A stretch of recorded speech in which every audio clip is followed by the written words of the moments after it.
देखिए, आपको पता होगा कि सीटेट का एग्ज़ाम आपका आने वाली 20 अगस्त को यानी कि जो अपकमिंग संडे है आपका, नेक्स्ट संडे को आपका पेपर जो हो जाएगा।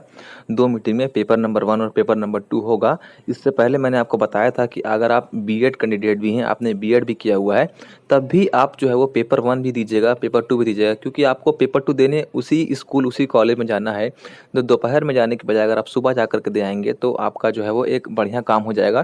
क्योंकि आपका पेपर 1 और पेपर 2 में बहुत चीज़ें कॉमन है, और अगर आपका पेपर 1 अगर आप देंगे, तो इससे जो पेपर 2 जो कि आपका आने वाले समय में टीजीटी की परीक्षा आपको पास कराएगा, वही आपका मार्गदर्शक बनेगा। अगर आपका पेपर 2 क्लियर नहीं रहेगा, तो आप प्राइमरी से तो कट ही गए हैं, आप टीजीटी से भी कट जाएँगे। तो आपका पेपर 2 के लिए आपका पेपर 1 मॉक टेस्ट का काम कर लेगा। अगर आप मान लीजिए आपका देने का मन नहीं भी है, तो अगर आप पेपर 1 देंगे, तो उससे क्या होगा कि आपका जो कुछ चीज़ें जो डाउट क्लियर नहीं हुआ होगा, मान लीजिए कि आपने अभी तक कोई भी मॉक टेस्ट की प्रैक्टिस नहीं की, एक बार भी आपने खुद से कोई मॉक टेस्ट फ्री वाला, पेड वाला, यानी कि जितना भी मैंने आपको फ्री वाला मॉक टेस्ट बताया है, वो आपने एक्को बार प्रैक्टिस नहीं किया, तो अगर आप फर्स्ट पेपर देने जाएँगे, तो वो आपका एज़ ए मॉक टेस्ट काम कर जाएगा।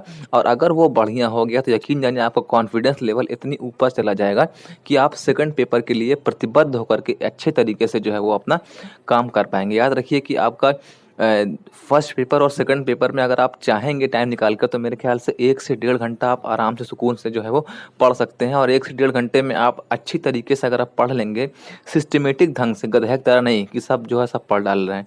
जो चीज़ें इंपॉर्टेंट है, जो चीज़ें आने का 90% चांस है, तो अगर आप 1 से डेढ़ घंटा पढ़ेंगे ना, तो आपका 15 से 20 नंबर आराम से बूस्ट हो जाएगा। अब मैं आपको यहाँ पर बताता हूँ कि आपको जो है वो ये जो आपका 5, 6, 7 दिन बचा हुआ है, जो कि आपका संडे को पेपर है, उसमें आपको ऐसी क्या प्रैक्टिस इस 7 दिनों में करनी है कि आपका जो है वो सीटेट जो है वो एक सम्मानजनक स्कोर जो है वो आपका आ जाए।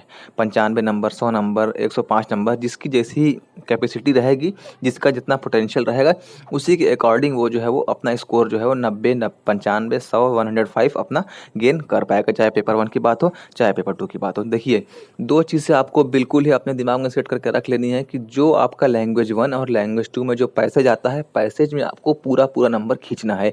अगर आपको पैसेज एक बार पढ़ के समझ में नहीं आ रहा है, तो आप उसको 2 बार पढ़िए, लेकिन आप ध्यान रखिए कि आपको पैसेज में पूरा-पूरा नंबर खींचना है। हिंदी अगर आपकी फर्स्ट लैंग्वेज है, तो आपका पैसेज में जो एक तो पद वाला पार्ट आएगा, उसमें हो सकता है कि आपका 1 से 2 नंबर गलत हो जाए, तो आप 15 में से 13 नंबर का मान के चलिएगा कि मैं 15 में से 13 नंबर पा ही लूँगा, क्योंकि उसमें कोई एक्स्ट्रा नॉलेज नहीं लगती है कि आपको इस चीज़ के बारे में पता हो। बस वो एक कहानी रहती है, कहानी के सारांश को समझना रहता है। वो जो होता है आपकी बेसिक अंडरस्टैंडिंग को परखने के लिए दिया जाता है। दूसरी बात है कि जो दूसरा पेपर होगा आपका, आपका दूसरा पेपर हिंदी हो, इंग्लिश हो, संस्कृत हो, उर्दू कुछ भी हो, उसमें आपका दोनों ही प्रोज़ आता है, यानी कि दोनों ही आपका गद्य वाला पार्ट आता है, पद्यांश यानी कविता वाला नहीं आता है, तो वो और आसान रहता है। तो उसमें आपको 15 में से 15 नंबर पाना है, यानी कि अगर आपका सेकंड पेपर कुछ भी है, हिंदी, इंग्लिश, उर्दू, मराठी, कन्नड़, भोजपुरी, कुछ भी है आपका, उसमें आपको जो पैसेज में से 15 में से 15 पाना है, क्योंकि उसमें कोई ऐसी चीज़ ही नहीं आती है कि आपको पढ़ के जाना है। क्या आप पढ़ के जाएँगे? वो एक ऐसी चीज़ है जिसको आपको पढ़ के जाना ही नहीं है। तो ये आपका देखिए पेपर 1 लैंग्वेज 1 में से आप 13 नंबर मान के चलिए, और पेपर 2 में से और लैंग्वेज 2 में से आप, यानी कि हिंदी अगर लैंग्वेज 1 है और इंग्लिश अगर लैंग्वेज 2 है, तो 13 प्लस 15 ये 28 नंबर आप एकदम मान के चलिए, आप अपने भरोसा करिए कि हम तो ये 28 नंबर जो है वो हम लेकर आएँगे, इसको छोड़ेंगे नहीं। अब बकिया जो आपका जो 15-15 नंबर का हिंदी और इंग्लिश की जो पेडागॉजी बच जा रही है, उसमें ऐसा कोई आंधी-तूफ़ान नहीं पूछ लेगा। कुछ आपको ऐसा ऑप्शन उसमें दिखेगा जो लगेगा कि हाँ भाई, ये ऑप्शन जो है बिल्कुल नहीं सही लग रहा है। जैसे कि मान लीजिए, मैं आपसे एक क्वेश्चन अभी कर देता हूँ कि एक विद्यार्थी जो है वो रोज़ आपकी कक्षा में लेट आता है। अब ये क्वेश्चन आपको हो सकता है हिंदी के सेक्शन में मिल जाए, इंग्लिश के सेक्शन में मिल जाए, या हो सकता है कि आपको सीडीपी के सेक्शन में मिल जाए, या हो सकता है कि आपको ईवीएस की पेडागॉजी के सेक्शन में मिल जाए। क्वेश्चन कुछ इस प्रकार से दे देगा कि एक विद्यार्थी है, एक छात्र है, जो कि आपकी कक्षा में, आप टीचर हैं, आपकी कक्षा में जो है रोज़ लेट आता है, तो आप निम्नलिखित में से क्या उसके साथ करेंगे?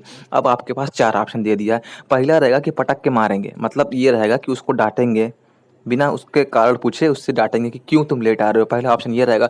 दूसरा ऑप्शन ये रहेगा कि उसके डायरेक्ट पिता से बोल देंगे, जाकर के उसके घर पे कंप्लेन कर देंगे। तीसरा ऑप्शन ये रहेगा कि उसको जो है वो क्लास अटेंड नहीं करने देंगे, तुम बेटा बाहर खड़े हो जाओ। और चौथा ऑप्शन ये रहेगा कि उससे उसके लेट आने की वजह पूछेंगे। अब आप बताइए, अगर आपके पास एक बेसिक लेवल ऑफ अंडरस्टैंडिंग है तो आपको लग नहीं रहा है कि चौथा ऑप्शन सही है। अगर कोई लेट आ रहा है तो उससे वजह पूछेंगे ना कि बेटा क्यों लेट आ रहे हो, घर में कोई दिक्कत है, स्कूल में कोई दिक्कत आने में है, कोई रास्ते में परेशान कर रहा है। उसको आप ना मारेंगे, ना उसको आप बाहर खड़ा कराएंगे, ना उससे आप अपने उसके पिता बताएंगे, क्योंकि उसका जो परिणाम होगा ना, अगर आप उसको पीटने लगेंगे तो वो सोचेगा कि भाई जब हमको 5 मिनट मारे खाना है, 1 घंटा लेटे आ रहे हैं तो ठीक है, 1 घंटा लेट आएंगे, 5 मिनट मार खा लेंगे।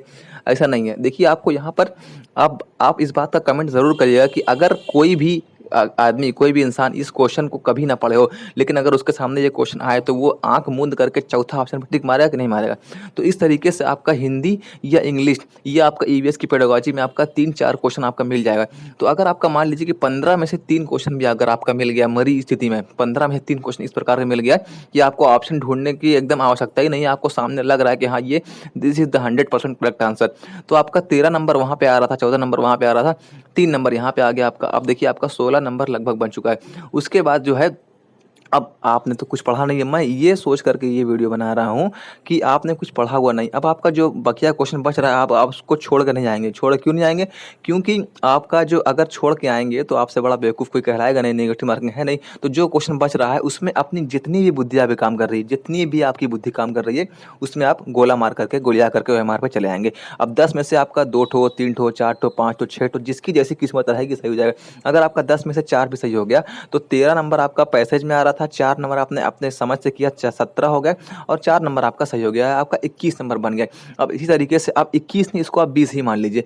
अब इसी तरीके से अगर आपने 20, 20, 20 पाँचों सेक्शन में कर दिया, या मान लीजिए कि मैथ में आपका थोड़ा-सा आपका गुड़ गोबर मामला हो जाता है, आपने मैथ में 90 ही 10 ही नंबर किया मान लीजिए, तो 20, 20, 20, 20 आपका 4 बार 20 और 1 बार आपका 10, तो 20 चौका 80 प्लस 10 90, आपका सीटेट क्लियर हो जाएगा। ठीक है? बेसिक अंडरस्टैंडिंग आपको नहीं भूलना है। आपको अगर आपने कुछ बहुत उड़ के नहीं पढ़ाई किया हुआ है ना, जैसे कि कुछ ईवीएस का क्वेश्चन आता है, जैसे मैंने अपने कम्युनिटी टैब में क्वेश्चन डाला था कि चेराव कहाँ का डांस है, तो आप वो था उसका आंसर मिज़ोरम था। कुडुक कहाँ की लैंग्वेज है, वो था आपका झारखंड था। ठीक है? ये सब चीज़ें आपको याद नहीं है, तो याद नहीं है इसके लिए जो चीज़ें आपको बिना याद करे आपका आंसर नहीं बन सकता है, वो आपको कैसे हल करनी है वो आपको मैं कल की वीडियो में बताऊँगा। आज की वीडियो में मैं आपको ये बता रहा हूँ कि आने वाले 7 दिनों में, जो ये 7 दिन 6 दिन का वक़्फ़ा बचा हुआ है, इसमें आपको किस प्रकार से जो है वो अपना काम करना है। इसमें आपको जो ये दिन बचा हुआ है, इसमें अगर आप चाहें तो आप 1 पैसेज हिंदी का और 1 पैसेज इंग्लिश का प्रैक्टिस कर लीजिए, ठीक है? सिर्फ़ 1 पैसेज प्रैक्टिस कर लीजिए, क्योंकि अगर आप 1 पैसेज भी किए रहेंगे तो आपको एक बेसिक आइडिया रहेगा कि हाँ, क्वेश्चन को ढूँढते किस प्रकार से हैं, क्वेश्चन जो है वो उस पैसेज में से कैसे एक्सट्रैक्ट होता है और आपको आंसर कहाँ से कहाँ खोजना है। तो ये हिंदी या इंग्लिश दोनों में से एक का, या अगर आप दोनों का चाहें तो और अच्छी बात है। ये इसकी प्रैक्टिस कर लीजिए। मेरे ख्याल से 7 दिन में अगर आप 1 घंटा प्रैक्टिस कर लेंगे तो वो आपके लिए मोर देन इनफ होने वाला है। उसके बाद अब बच जाता है सेक्शन सीडीपी का, ईवीएस का और मैथ का। तो देखिए ईवीएस के लिए मैंने आपको एक वीडियो पहले भी दिया था, लेकिन कल मैं इसका एक और वीडियो बताऊंगा कि आपको ईवीएस के लिए कैसे इन 7 दिन में काम करना है कि आपका ईवीएस वाला भी कंप्लीट हो गया। अब आप समझिए कि आपका हिंदी इंग्लिश कंप्लीट लगभग है। अब आपको ईवीएस मैथ और सीडीपी पे काम करना है। तो ईवीएस मैथ और सीडीपी पर आपको किस प्रकार काम करना है ये आपको एक 3 वीडियो में मिल जाएगा, क्योंकि मैं आपके ऊपर बहुत ज़्यादा बर्डन नहीं डालना चाहता हूँ। फिलहाल अभी आपका काम ये है कि आप जो है वो अपना गूगल पर सर्च कर लीजिए, या फिर आप बायजूस का जो एप्लीकेशन जिसका नाम पहले ग्रेडअप था उसका नाम अब बायजूस हो चुका है। मतलब एप्लीकेशन का नाम प्ले स्टोर पर, जिसका मैंने आपको वीडियो में बताया था लास्ट वीडियो में कि आपको कैसे टेस्ट देना है, या आप उसको भी डाउनलोड करके आप हिंदी या इंग्लिश का पैसेज जो है वो ट्राई कर सकते हैं। अगर आपकी मैथ जो है वो बेसिक लेवल की है, मतलब आपको चाल, दूरी, समय, है ना, एलसीएम, एचसीएफ, ये सब चीज़ें अगर करनी आती है तो आप उसको भी कर ले जाएंगे। लेकिन मैं उसका एक अलग सा वीडियो बनाऊंगा कि अगर किसी को कुछ नहीं पता है एलसीएम, एचसीएफ के बारे में, चाल दूरी के बारे में, कैलेंडर के बारे में, आज कौन दिन है, कल कौन सा दिन है, इतने किलो चीनी इतने की है तो इतने किलो चीनी कितने की हो गई, ये सब चीज़ें अगर आपको पता भी नहीं है, फिर भी आप किस तरीके से जो है, अगर कोड के बारे में आ गया तो किस तरीके से आप इस चीज़ को हैंडल कर सकते हैं, ताकि आपको लगे कि हाँ, हम कुछ तो करके आएंगे। क्योंकि अगर आपका पेपर फर्स्ट अच्छा हो गया ना, तो यकीन जानिए आपका पेपर सेकंड में जो एनर्जी मिलेगी ना, वो आपको आराम से कंप्लीट पार करा देगी। तो मेरी बात को ध्यान में रखिएगा, 1 हफ्ता भी आपके लिए मोर देन इनफ है। अगर आपने कुछ नहीं पढ़ा हुआ तो यकीन मानिए आप अपना सीटेट निकाल सकते हैं। कोई मुश्किल नहीं है, कोई मुश्किल नहीं है। सिर्फ आप इतना इरादा कर लीजिए अपने दिल में कि हाँ, मैं पेपर निकाल लूँगा, और आप निकाल लेंगे। ठीक है? जुड़े रहिएगा। अगर अच्छा लगेगा लाइक कर दीजिएगा, बुरा लगेगा डिसलाइक कर दीजिएगा। अगर कुछ राय है, कुछ कहना चाहते हैं, अच्छा बुरा जो भी आपका दिल में आ रहा है, तो आप कमेंट बॉक्स खुला हुआ है, आप अपना जो भी राय लिखना चाहते हैं लिख दीजिएगा।